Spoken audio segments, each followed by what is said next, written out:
Welcome to Mathematics Tutor, where math becomes simple and easy. Please like, share, and subscribe.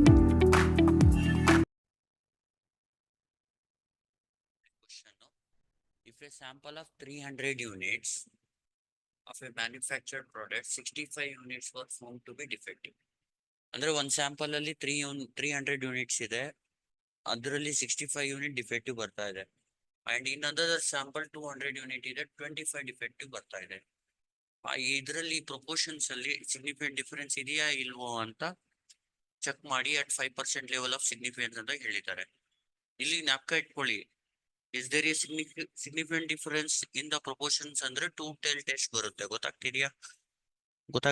After over ಆಲಿಂಗು ಆತರ ಎಲ್ಲ ಬಂದ್ರೆ, decrease excess ಆತರ ಬಂದ್ರೆ ಮಾತ್ರ 1 tell test ಬರುತ್ತೆ, ಗೊತ್ತಾಗ್ತಿದ್ಯಾ? ಅಂದ್ರೆ ರಿಪೇರ್ ಆದ್ಮೇಲೆ ಆತರ ಎಲ್ಲ ಬರೆದ್ರೆ ಕ್ವಶನ್ ನಲ್ಲಿ ನಿಮ್ಗೆ, ಈಗ ನೋಡಿ ಆಫ್ಟರ್ ಓವರ್ ಆಲಿಂಗ್ ಮಿಷಿನ್ ಇಂಪ್ರೂವ್ ಆಗಿದೆಯಾ ಇಲ್ವಾ ಆತರ ಕ್ವಶನ್ ಬಂದ್ರೆ ಮಾತ್ರ ನಿಮ್ಗೆ 1 ಟೆಲ್ ಟೆಸ್ಟ್ ಬರುತ್ತೆ, ಗೊತ್ತಾಗ್ತಿದ್ಯಾ?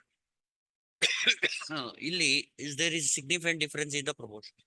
ನೋಡಿ, ಏನೇ ಇರ್ಲಿ ಝೆಡ್ ವ್ಯಾಲ್ಯೂ ಮಾಮೂಲಾಗಿ ಫೈಂಡ್ ಮಾಡ್ಬೇಕು. Z value same formula use ಮಾಡ್ಕೊಂಡು ಫೈಂಡ್ ಮಾಡ್ಬೇಕು, ಝೆಡ್ ನ ಕಂಪೇರ್ ಮಾಡ್ಬೇಕು.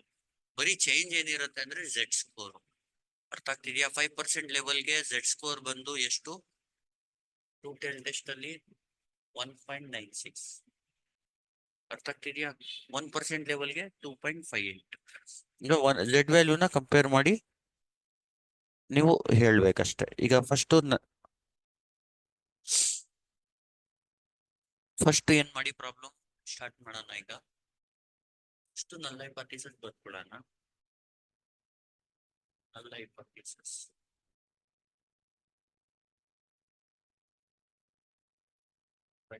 ಸ್ಟಾರ್ಟ್ ಮಾಡ್ಕೊಳ್ಳಿ. Such that p1 is equal to p2 ಅಂತ ಬರ್ಕೊಳ್ಳಿ. ಆಮೇಲೆ ಏನ್ ಮಾಡಿ, there is no significant difference in the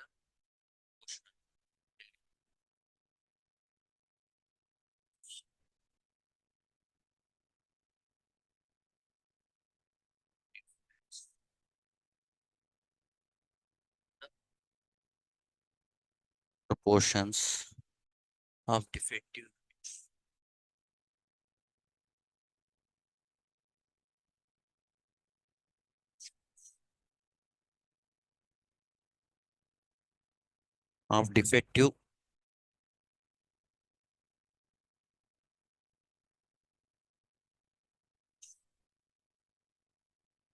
between the sample ಅಂತ.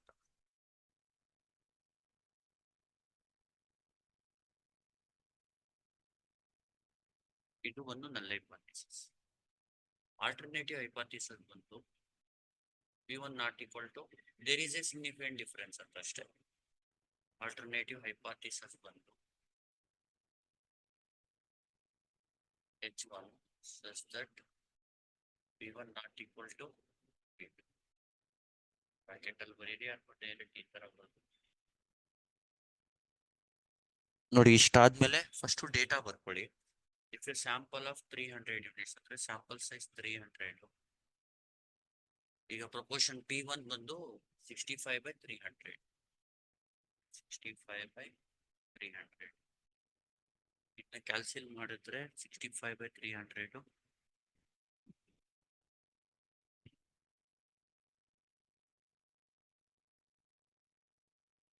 0.2167.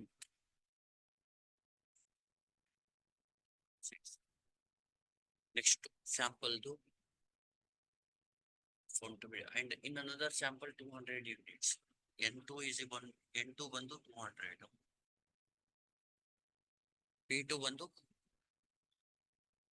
25.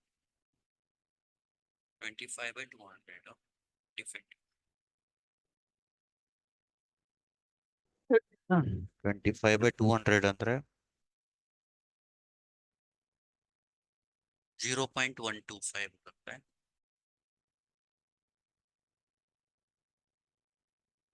ಈಗ ಪೂಲ್ ಕ್ವಶನ್ ಬಂದು, ಈಗ formula n1 p1 plus n2 p2 divided by n1 plus n. N1 P1 ಅಂದ್ರೆ 300 into P1 ಅಂದ್ರೆ 0.16 plus 200 into 0.125 divided by 300 plus 200.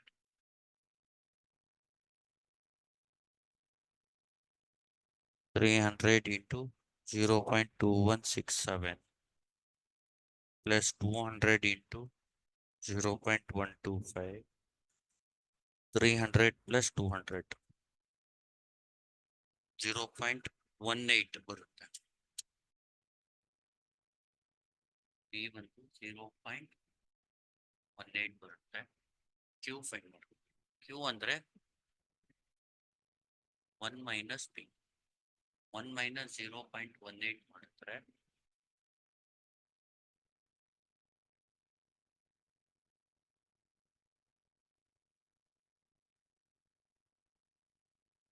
2 ಇಲ್ಲೇ ಮಾಡ್ಬೋದು. Q ಅಂದ್ರೆ 1 minus P. 1 minus 0.18 ಮಾಡಿದ್ರೆ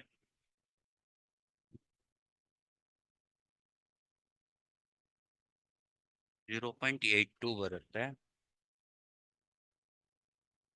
ಈಗ Z ವ್ಯಾಲ್ಯೂನ ಫೈಂಡ್ ಮಾಡಿ. Z ಗೆ ಫಾರ್ಮುಲಾ ಏನು? P1 minus P2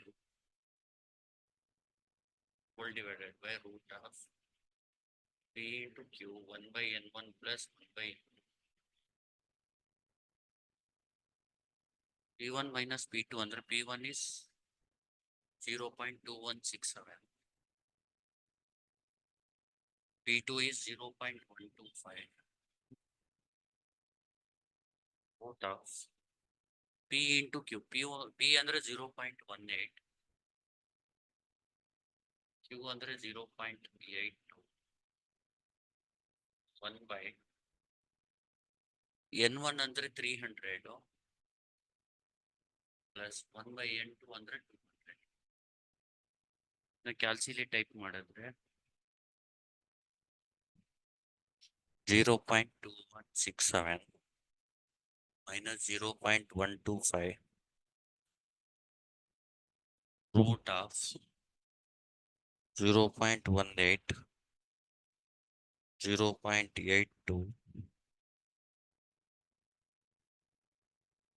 1 by 300 plus 1 by 200 ಕ್ಯಾಲ್ಸಿಲೇಟ್ type ಮಾಡಿದ್ರೆ 2.6147 ಬರುತ್ತೆ. That is equal to 0.6147. ಇದು ಯಾವ್ದಕ್ಕಿಂತ ಕಡಿಮೆ ಇದೆ? 1.96 ಜಾಸ್ತಿ ಇದೆ, ಸಾರಿ. Therefore Z is greater than 1.96. Hence the hypothesis rejected. The hypothesis is rejected at 5% level of significance. Rejected ಮಾಡಿದ್ಮೇಲೆ ಹೇಳ್ಬೋದು. Rejected ಅಂದ್ರೆ there is no significant difference ಬದಲು therefore there is a significant difference ಅಂತ ಹೇಳ್ಬೋದು. There is a significant difference in the proportions. Difference in the proportions.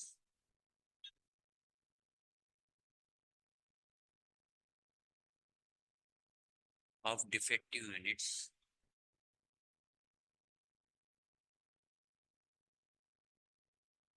between the samples.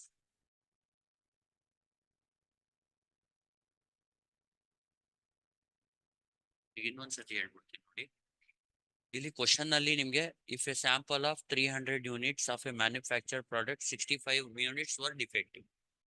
ಅಂದ್ರೆ 300 units ಅಲ್ಲಿ 65 defective ಅಂತ ಹೇಳಿದ್ದಾರೆ. And in another sample 200 units there were 25 defective. ಇನ್ನೊಂದು sample ಅಲ್ಲಿ 25 defective ಇದೆ, ಅರ್ಥ ಆಗ್ತಿದ್ಯಾ? There is a significant difference in the proportion of defective in the sample at 5% level of significance ಅಂತ ಕೇಳಿದ್ದಾರೆ. ಮಾಡೋದು ಯಾವ ತರ? ನಲ್ ಹೈಪಾಥಿಸಿಸ್ ಬಂದು H0 says that P1 is equal to P2 ಅಂತ ತಗೋಬೇಕು. ಇಲ್ಲಿ ದೇರ್ ಇಸ್ ನೋ ಕೇಳಿರೋದೇನು, ದೇರ್ ಇಸ್ ಸಿಗ್ನಿಫಿಕೆಂಟ್ ಡಿಫರೆನ್ಸ್ ಅಂತ ಬಂದ್ರೆ ಯಾವಾಗ್ಲೂ ಟು ಟೆಲ್ ಟೆಸ್ಟ್ ನೀವೇನ್ ಬರಿಬೇಕು? There is no significant difference in the proportions of defective units between the samples. ಇದು ನಲ್ hypothesis. Alternative hypothesis P1 not equal to P2. N1 sample size 300, P1 65 by 300, N2 200, P2 25 by 200. P ಅಂದ್ರೆ N1 P1 plus N2 P2 divided by N1 plus N2. Substitute ಮಾಡಿದ್ರೆ P ಸಿಗುತ್ತೆ. P ಆದ್ಮೇಲೆ Q find ಮಾಡಿ, ಆಮೇಲೆ Z ನ find ಮಾಡಿ. Z formula ಏನು? P1 minus P2 divided by root of PQ into 1 by N1 plus 1 by N2. Z ಸಿಗುತ್ತೆ. Z ನ 5% ಲೆವೆಲ್ ಆಫ್ ಸಿಗ್ನಿಫಿಕೆನ್ಸ್ ಅಂದ್ರೆ 1.96 ಕಂಪೇರ್ ಮಾಡಿ. ಅದು ಗ್ರೇಟರ್ ಇರೋದ್ರಿಂದ ನಲ್ ಹೈಪಾಥಿಸಿಸ್ ರಿಜೆಕ್ಟೆಡ್ ಅಂತ ಹೇಳಿ. ಹೆನ್ಸ್ ದ ನಲ್ ಹೈಪಾಥಿಸಿಸ್ ಇಸ್ ರಿಜೆಕ್ಟೆಡ್ ಅಂತ ಹೇಳಿ. ಇಲ್ಲಾಂದ್ರೆ ಹೈಪಾಥಿಸಿಸ್ ಅಕ್ಸೆಪ್ಟೆಡ್ ಅಂತ ಹೇಳಿ. ಆಮೇಲೆ ನಲ್ ಹೇಳಿದ್ರೆ ಒಳ್ಳೇದು. ದೇರ್ ಫೋರ್ ಇಲ್ಲಿ ಹೇಳ್ಬೇಕು ದೇರ್ ಇಸ್ ನೋ ಬದಲು ಇಲ್ಲಿ ರಿಜೆಕ್ಟೆಡ್ ಇದ್ರೆ, ಇದು ಅಕ್ಸೆಪ್ಟೆಡ್ ಇದ್ರೆ ಸೇಮ್ ಏನಿದೆ ಅದೇ ಇರುತ್ತೆ. ರಿಜೆಕ್ಟೆಡ್ ಇದ್ರೆ ದೇರ್ ಇಸ್ ನೋ ಇದ್ರೆ there is no significant difference ಅಂದ್ರೆ ಇಲ್ಲಿ ಆಪೋಸಿಟ್ ಹೇಳ್ಬೇಕು ಅಂದ್ರೆ there is a significant difference in the proportions of defective units between the samples. ಇಷ್ಟು ಹೇಳಿದ್ರೆ ಸಾಕು. Thank you.